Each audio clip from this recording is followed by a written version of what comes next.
Pittsburgh Steelers fans, welcome to a brand new show. And I know it's week 2. I know that we missed last week, but you know what? Better late than never. That's what I always say. And the name of the show is the Steelers Preview Show, and it is exactly what it says. It is a chance for us, behind the Steel Curtain staff, to preview the upcoming matchup. And this week, it's a big one, AFC matchup. The Pittsburgh Steelers host the Kansas City Chiefs at Heinz Field in week 2. I'm Jeff Hartman, editor of BehindTheSteelCurtain.com. And with me for the first time, not the first time, but a long time, Bryan Davis, also a contributor to Behind the Steel Curtain. How are you tonight, Bryan? Great, Jeff. Thanks for having me. Yeah, now a lot of people might have heard Bryan's voice before. If you're watching on YouTube, this might be your first time seeing him. If you listen to the Steelers Hangover, it's our post-game show, actually the day after show, I should say. Bryan co-hosts that's with Anthony Defoe, and you've probably seen and heard my face millions of times because I'm all over the place, it seems. But nonetheless, let's get started. We have the Kansas City Chiefs coming to town, and we have some really unique storylines. But before we get into those storylines, let's talk about some injuries. There's some really big injury news for both teams, mainly the Pittsburgh Steelers. Ben Roethlisberger missed Wednesday's workout with elbow. He got banged up in the elbow, said it was a bruise. It was odd that Mike Tomlin mentioned this in his press conference when he really wasn't prompted or anything like that. He had mentioned that Roethlisberger might miss some time. Now, with that said, Roethlisberger, everyone assumed would practice today. This is being recorded on Thursday. He did not practice today. And so because of that, his availability is totally up in the air. Mike Tomlin kind of follows the Bill Cowher feel of, if you don't practice fully on Friday, you're not going to play. And so Roethlisberger's missed the first 2 days. If he were to practice tomorrow, I could see him playing. Bryan, what are your thoughts on Big Ben and his availability on Sunday? Well, it seems like this has been gaining steam all week. It seemed like when Tomlin came out with his press conference, he basically said that Ben was going to be okay. It was minor, and it should be all systems go.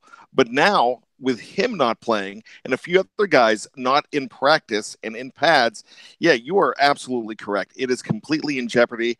I think that there would be more urgency. There would be more reports of Josh Dobbs getting ready even more. I know he was in there today, but it seems like I have that feeling that Ben is still going to go out and play.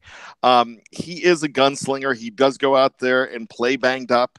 And sometimes when Ben plays banged up, Ben does play a little bit more focused. Would you agree with me on that, Jeff?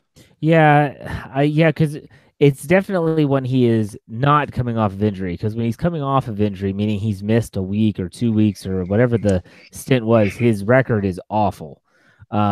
But when he has an ailment of some kind, we'll put it that way. Hey, you think back to the broken nose in 2010. It was the year that they went to the Super Bowl and lost to Green Bay. That was when he had to wear the visor. And you think about 2005, he had the thumb throughout the Super Bowl 40 run. And I'll never forget Chris Berman constantly saying, "Under my thumb," Ben Roethlisberger quoting the Rolling Stones. He does always seem to have that ailment. And a lot of people, they say it's, Big Ben drama, so to speak. But I don't know if he's going to play or not. I mean, Roethlisberger, if I were to put money down, let's put it this way. If I were to bet, I think that he plays. I would put enough money down. I think he's going to practice tomorrow. I think they're being cautious. He might be sore. But like you said, Joshua Dobbs is not getting a lot of steam, so to speak, in regards to him starting and him being the guy. Now, he had to get first team reps today. But other than that, some other good news is that Vance McDonald has been a full participant all week. Looks like he's ready to come back. And Bryan, what do you expect from Vance McDonald when he's coming back? Well, he's definitely going to be welcome back. So if I'm talking about Ben and Vance McDonald, I'm going to throw out this big 20 right now and saying that they both play.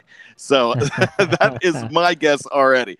As far as Vance goes, I mean, the knock on Vance the whole time he's been here is he can't stay on the field. But when he is on the field, he has a good rapport with Ben Roethlisberger. And so you want to see both of them on the field at the same time. I'm excited to see him. I'm excited to see, some 2 tight end sets because we know Vance is dangerous. We know Jesse James could be dangerous as well. So definitely want to get them out there. This is a team that they were playing this week that gave up over 600 yards to the Los Angeles Chargers. So with that being said, this defense, you're going to have to put up points against this defense because they have an offense that could put up just as many points. So you got to put them up. So every weapon you need, you're going to have to take advantage of. So Vance is week. Reports say that he looks pretty sharp out there. So definitely excited to get him back there. Yeah, absolutely. And so I think that if you look at the Steelers and their approach to this game, which we'll talk about here in a second, it's one of those situations where they need all hands on deck. You don't want to fall 0-1-1, and you don't want to be staring up at either the Bengals or the Ravens in the division. They're playing as we speak right now. I'm not sure the score, but that doesn't matter because by the time a lot of people are listening, the game will already be over. So let's get right down to it. The only other injuries of note, David DeCastro had a hand fractured. He's not sure if he's going to play because his swelling has not gone down. For them to be able to cast it or splint it, he needs to have that swelling to go down. So he's questionable for that. Also, Cam Hayward missed some practice early.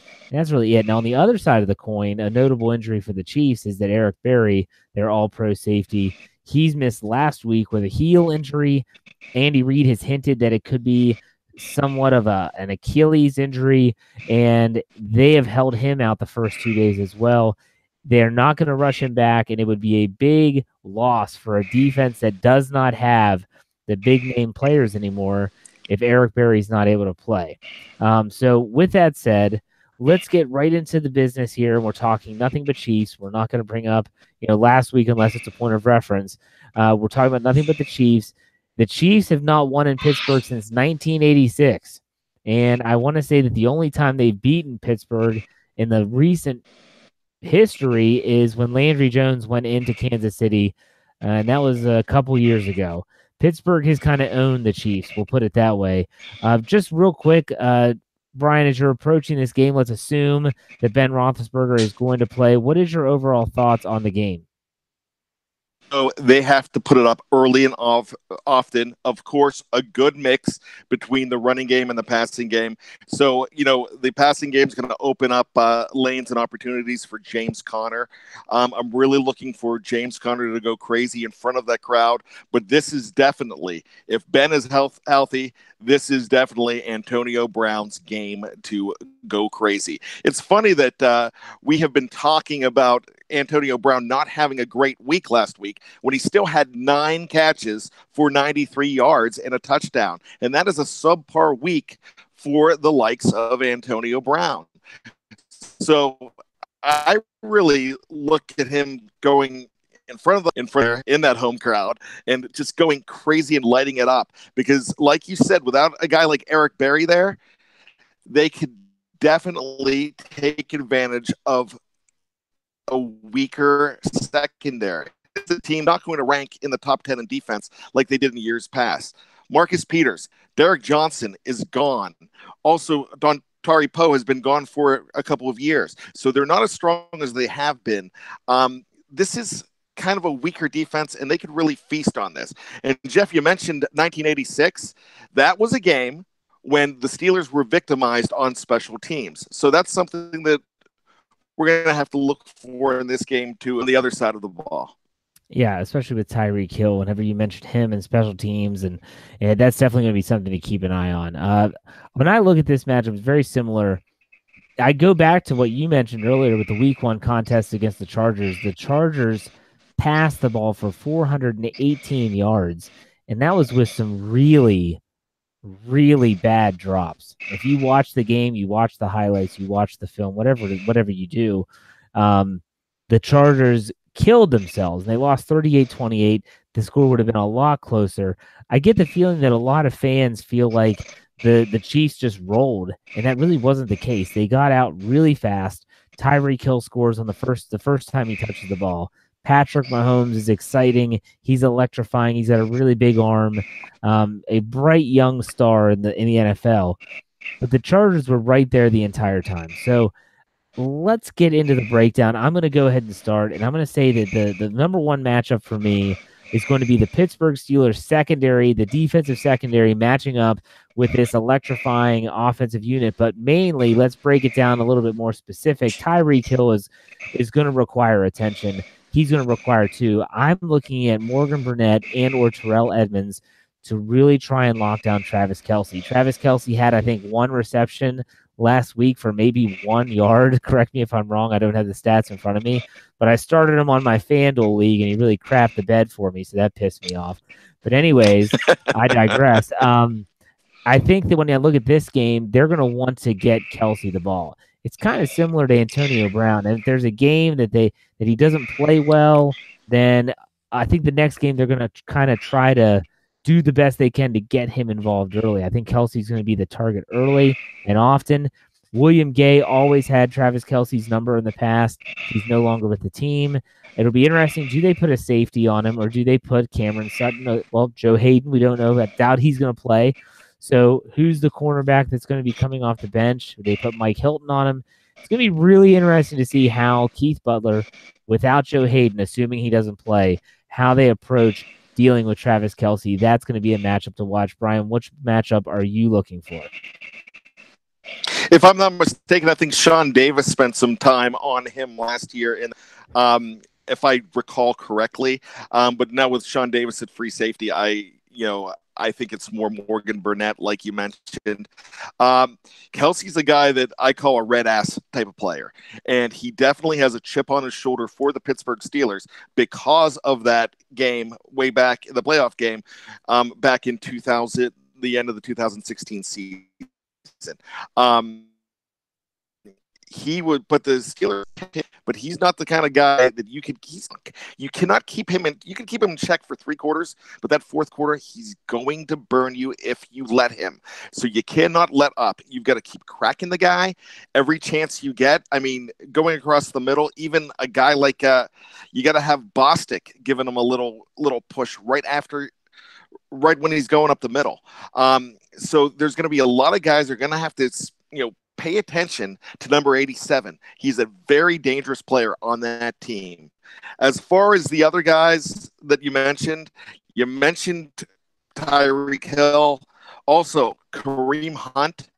That guy can catch the ball out of the backfield. This duo, one of the most dynamic duos in all of football. I mean, rivaling that of he who shall not be named, Le'Veon Bell and Antonio Brown. And without them being there, this is the top duo in football as far as I'm concerned. They're pure speed, both of them. And you got to make sure that you're chucking them right off the bat. Artie Burns is going to have his hands filled with Tyreek Hill. Artie had a pretty good game last week with the exception head.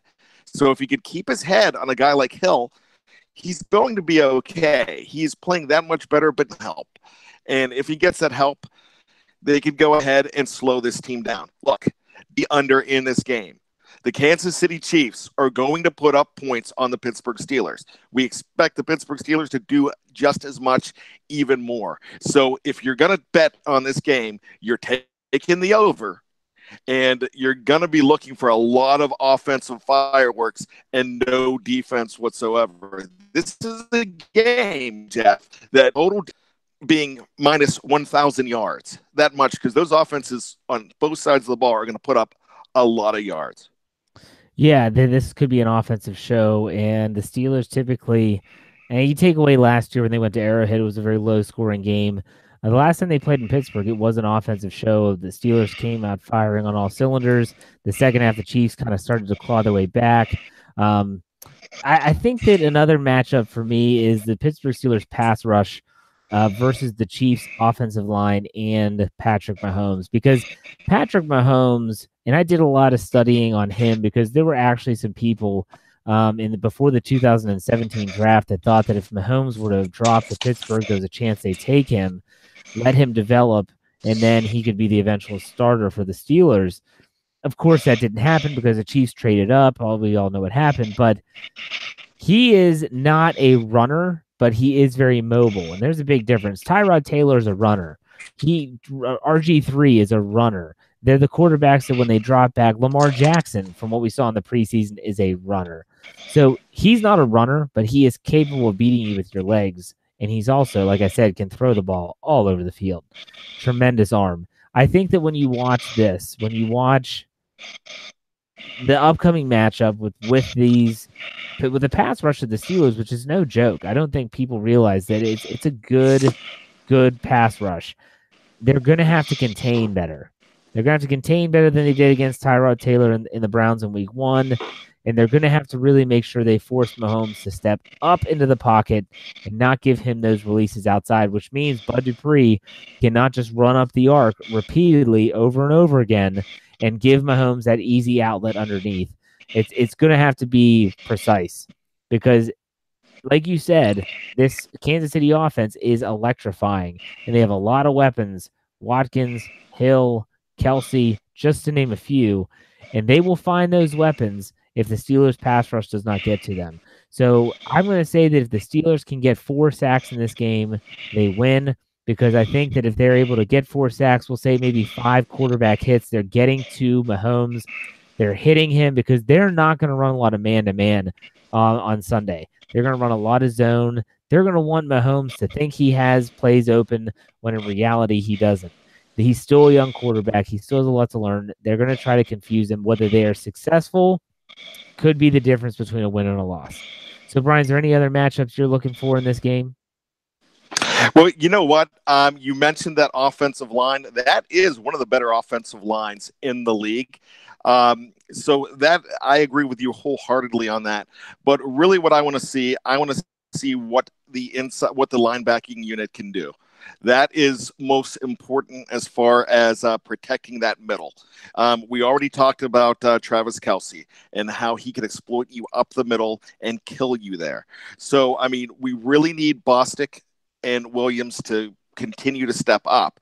And the reason I say continue is between the two of them, 19 tackles last week. They both look pretty good. There was nobody I would really give a grade below a B- on that of those 4 linebackers last week, but they need to continue. You mentioned Bud Dupree, and we need TJ Watt to just surpass his brother. And last week, it looked like he did something his brother has never done. So it's time to take the fact that he is the brother of JJ Watt and proclaim him to be a superstar in the making right now. And he needs to take over this game once again, like he did last week. He was the valedictorian of that entire Pittsburgh Steelers squad. And he needs to continue that. I think he's a guy that could lead this defense into the future. But the guy you really need to continue to lead is Cam Hayward. And he's the guy that makes stuff happen. And against those, if you have Tuitt and Hayward, continually getting pressure and giving the defense a lot of time to keep up with those guys, especially Tyreek Hill and, like you mentioned, Sammy Watkins. That guy is a former first rounder of the great Clemson stable that had a Martavis Bryant and a DeAndre Hopkins on that team. That guy was considered the best, and he still has that ability. He's a big guy. He can burn you at any time, so he cannot be lost sight of as well. So as far as everything's going there, it happens up front to give that secondary more time.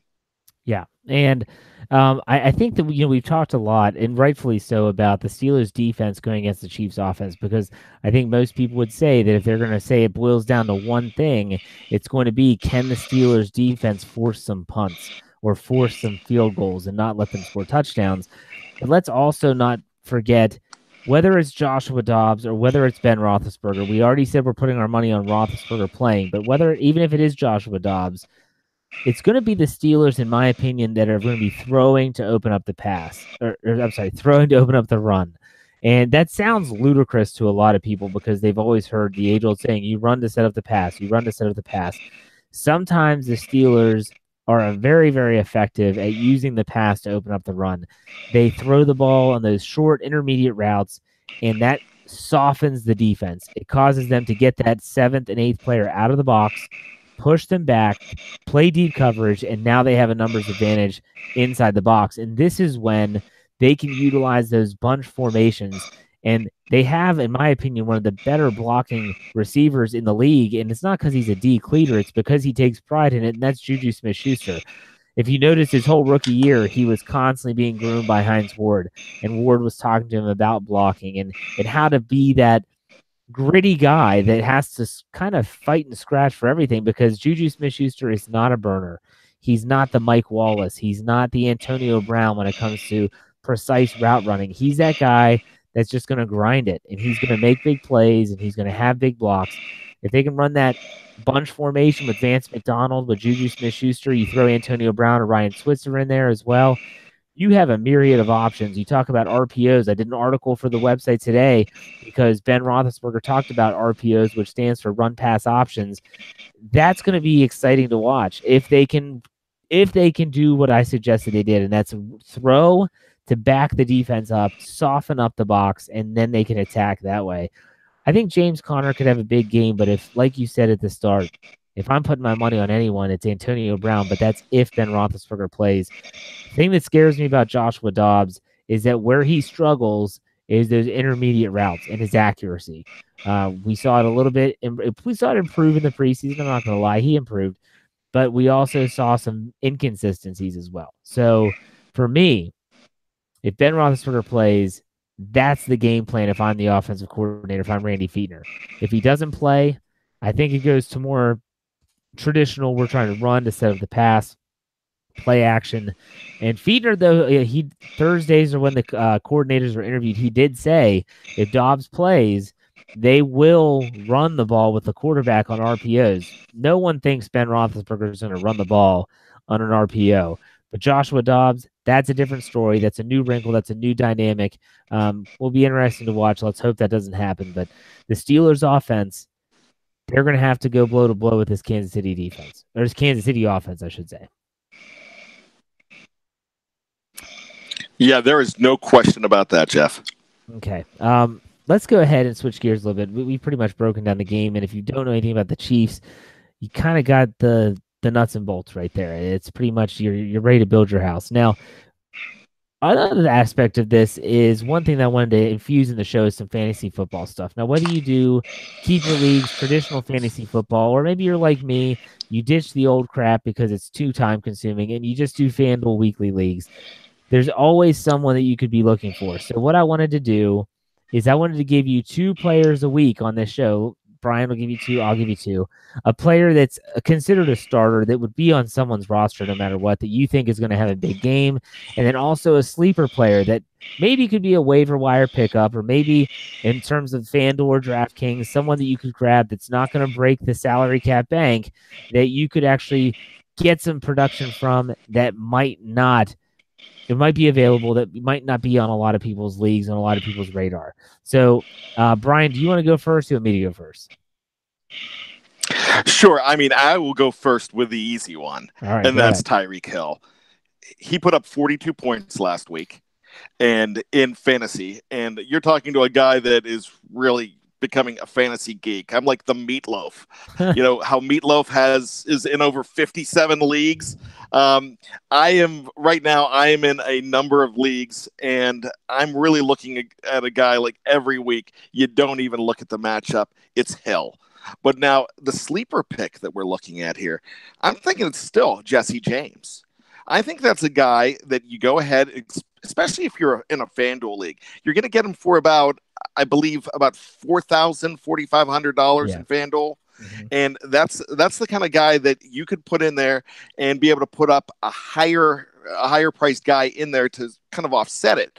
But James is a guy that's capable of, taking 5 balls in every week for about 50, 60 yards, but he can also every week have 1 or 2 touchdowns. Now, that's going to change if a guy like Josh Dobbs is in there, but you also think of a young quarterback, if he is, wanting to look for his tight end. And so that could be a possibility. I know Vance McDonald's going to be in there, but we just don't know how much yet. I feel that they'll probably ease him into the lineup for being off all that time, because think he's been gone for about 4 weeks. So Jesse is still going to get a fair amount of playing time. So I would look at Jesse James as well. Yeah, you kind of stole my sleeper there. I'll think of something else though. But nonetheless, let's. I would be. Tyreek Hill. I don't know as much about him as I do some of the other stars in the league. He still, to me, seems like a bang or bust type of guy. A guy that he's going to get you 35 points one week, and he's only going to get you piddlings the next. And for me, I might be wrong, first off, but if I'm correct, that's not a guy that I want as a guarantee. So for me, if I'm going to pick a guaranteed player in this matchup, it's Antonio Brown. I think that Antonio Brown last week, if Ben Roethlisberger's playing, he was targeted 16 times. He had 9 receptions, and as you said earlier, 92 yards and a touchdown. And that was considered an off day, folks. That's an off day. I could go with Antonio Brown. If you don't have that option, I think Juju Smith-Schuster would be a safe bet. He's not going to get you as many points probably. But Juju Smith-Schuster is going to find himself with more one-on-one coverage. He can beat that coverage. He did that last week, had that big 67-yard run and catch, I believe. Catch and run, I should say. And so he could be another option. Now, if I'm giving you a sleeper, a lot of people, experts, you hear on ESPN, on ESPN.com and other sites, they're saying don't go with James Conner in week 2. I say screw that. Go with James Conner in week 2 because I think that he will have a big game, but it might not be strictly with rushing the football. It might be more receiving. I think this is a game where they show his versatility. They might put him out wide. Think about how they utilized him in week 3 in the preseason against Tennessee. He looked a lot like Le'Veon Bell in terms of how they deployed him. He was split in the slot. He was out wide. He was in the backfield. He motioned in and out of the backfield. I wouldn't be shocked if they do some of that as well to try to get some mismatches, to try to spread out the defense, and to try to really capitalize on every single option. So again, guarantee Antonio Brown. If you don't have that option for whatever reason, try to get Juju Smith-Schuster. I like them as well. And then I'll also go with the sleeper of James Conner. It might sound silly after he had 190 total yards with 2 touchdowns last week, but I think he's going to have another good game. It might not be as big and robust as last week's performance and output, but ultimately, I think he's going to be a pretty good start for you this week. Okay, so shifting from fantasy, we go now into our prediction segment where we pick the winner. We give you the score. I have not seen a spread as of late. The last spread I saw, the Steelers, I believe, were giving 3 at home, their home opener. That could have changed. They might have thrown that in there. Brian, I don't know if you know that answer. I don't really care about over-under, but what's your score prediction? We'll say it's a 3-point spread. Pittsburgh giving 3. Give us a straight-up pick as well as with the spread. Well, the last spread that I saw was 4.5 with the Steelers being favored, and that was from this afternoon. Okay, good. So I'm still looking at the Pittsburgh Steelers to win this game in the home opener. Just because, remember, last week to all of Steeler Nation and that team was not a tie. In their minds, it was a loss. So they're going to come up firing on all cylinders. I'm looking at a score of about 38-34. So if we're looking at the spread of 4.5, you're taking the Chiefs. But look, straight up, Pittsburgh Steelers are winning this game. Lots of points. It's going to be a Zambelli type night in Pittsburgh. Okay. I also have a high-scoring game. I gave my prediction last night, Wednesday night show with Lance Williams on the Standard is a Standard, and I'm going to stick with my score prediction. I said that the Pittsburgh Steelers would win the game 31-27, in which case, again, if the spread is the 4.5 with the hook, that would mean that the Steelers would win straight up, but would not win in terms of the spread. So there you go. Both of us like a high-scoring affair, which means the final score will probably be like 7-3. So what do you know? So what's coming up for this podcasting platform? What's coming up for our website? Well, make sure you check out behindthesteelcurtain.com for all your Pittsburgh Steelers news. We've had about 10 articles on average a day, everything from podcasts to injury reports to breaking news to commentary to snap totals. You name it, it's there. I'm telling you, it's your one-stop shop for black and gold news. As for the podcast, I believe the next podcast we'll be having will be our post-game show. I will be there talking about the game. I typically also simulcast that on Facebook Live, so follow us on Facebook Live. If you're listening to this in podcast form, you're like, what the hell are they talking about YouTube? We do have a YouTube channel. Go to YouTube, type into the search bar BTSC Steelers Radio. Subscribe, like, thumbs up, comment. We appreciate all the support. And as always, We thank you for listening. Let's go Steelers. Let's hope they bring home a W and they go into week 3, which will be a Monday Night Football game against the Tampa Bay Buccaneers down in Florida, 1-0-1. We'll be here next week, next Thursday, to break it down. Bryan, thanks for your time. We'll see you next time.